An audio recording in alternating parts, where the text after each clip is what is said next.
man, do we have a fire and brimstone topic today. And I've committed to Wendy that we are going to keep it real. And this is probably going to trigger some people. And you know what? That's okay. I'm just kidding. So we're going to talk about the biblical view on tithing. That's always a sensitive subject. What should you do? 10%, no percent. Most of us are challenged with tithing, and we get frustrated by it, and everybody kind of cringes when your pastor talks about it. Not everybody, but you get what I'm saying. But let's talk about tithing and what the Bible really says about tithing. And what should you be doing? Is it 10%, gross, net? What? I don't know. So let's talk about it. Wendy, what exactly is tithing?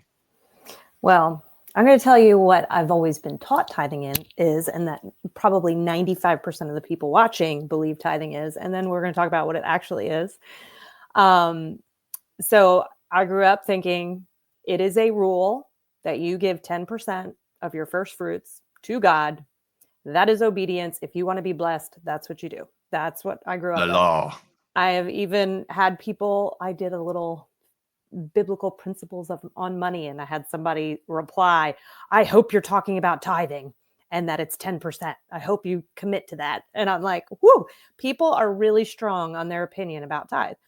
And it wasn't until it was a couple of years ago. And there's this pastor, Jim Baker, not the infamous Jim Baker, but out of Ohio that I love. He's amazing. And I heard him speak on tithing, and it opened my eyes to what the Bible really says. And that's part of what we're going to dig in today, because your pastor this week, John is amazing. Not me. He's amazing. John Waters. He's John with an H, right? Yep. He brought up tithing and referenced this as well. The same thing I heard Jim Baker do. And I'm like, this is something that we need to be talking more about.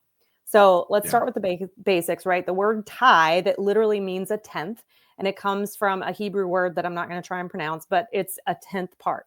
And so in the Old Testament, or something like that, I think. Yeah. Maaser, I don't know. In the Old Testament, God commanded the Israelites. Okay, this is an Old Testament law that God said you have to set aside 10% of your income. Right. We call it income. It's of their first fruits. So grain, livestock, other produce, and it's worship and obedience. But that was just one of the tithes. What we now and today want to reference the Old Testament law and say that's what we're required to do.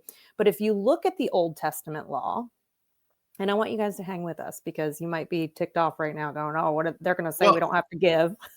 No. Hold on. Before you go into that, I know where you're going with this, and I think it's awesome. But that's the same thing that I was kind of, I didn't become a Christian until later, but I was always told, 10% of your first fruits being gross income first, before taxes.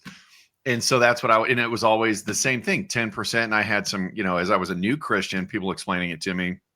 Well, a tithe means 10. That's why you give 10%.